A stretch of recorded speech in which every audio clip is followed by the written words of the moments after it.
এটা হলো এটা বাটন, এটা টান দেবে, এটার নাম হলো এটা হলো এটা নাইফ। আচ্ছা হ্যাঁ, পুলিশ নাইফ। কি knife? Police knife. Police police knife. Knife. হুম। পুলিশ সাহেবের আবিষ্কার করা নাইফ। হ্যাঁ, আচ্ছা, এটা হলো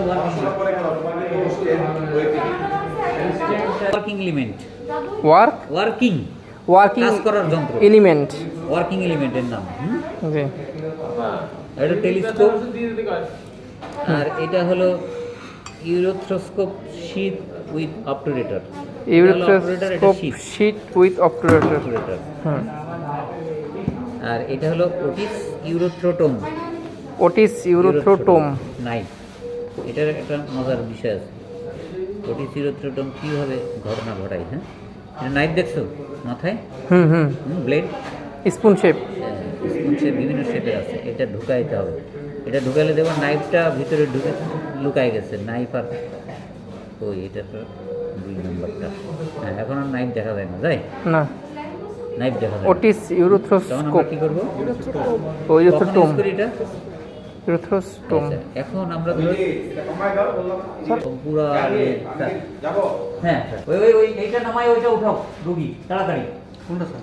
ওই পাশেরটা, ওপাশে তো উঠেছে। ওইটা সিস্টোস্কোপ লাগবে, যন্ত্রপাতিতে এই পাশে। বলেন বলেন বলেন। ডায়ালেটর। তাহলে যদি লং সেগমেন্ট ইউরোথ্রাল স্ট্রাকচার থাকে তখন এটা ইউরোথ্রাল ক্যালিব্রেশন। বুঝছো কী করা হয়? এখানে দেখো একটা কি আছে, স্কেল আছে। দেখছো কি হচ্ছে এদিকে?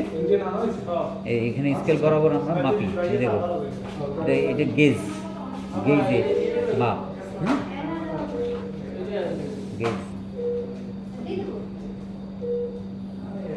তাহলে এইখানে দেখো 15, 20, 25, 30, 35। হ্যাঁ, গেজ না, এটা ফ্রেঞ্চে। তো এর 45 পর্যন্ত ডাইলেট করা যায় ইউরেথ্রা। ইউরেথ্রা নর্মাল ডাইলেটে ক্যালিবার কত অ্যাডাল্টে? 28 ফ্রেঞ্চ। 28 ফ্রেঞ্চের বেশি হবে না অ্যাডাল্ট। হ্যাঁ, বুঝতে পারছো? তো আমাদের এই ইনস্ট্রুমেন্টগুলো কত? এটা 21 ফ্রেঞ্চ, 21। ঠিক আছে, এটা কত? এর গায়ে লেখা এটা 26। এটার নাম কি আপনার হাতে বাম হাতে যেটা? হ্যাঁ, রিসেক্টোস্কোপ। রিসেক্ট করা, রিসেক্ট করে যে রিসেক্টোস্কোপ। রিসেক্টোস্কোপ। আর এগুলো তোমার লাগবে না, এমনি যা জেনে যাচ্ছি আমি পড়বো না, এটা এইভাবেই থাকবে। এগুলি শেষ পড়া হয়ে গেছে আমার এখন এখানে। এগুলা এই যে দেখলা এতেই অনেক জ্ঞান থাকবে, বুঝতে পারবা যে ইলিক্সি ব্যাপারটার, কোন কাজে কী করে। হ্যাঁ, ইলিক্সি ব্যাপারটার। না সিস্টার, থ্যাংক ইউ।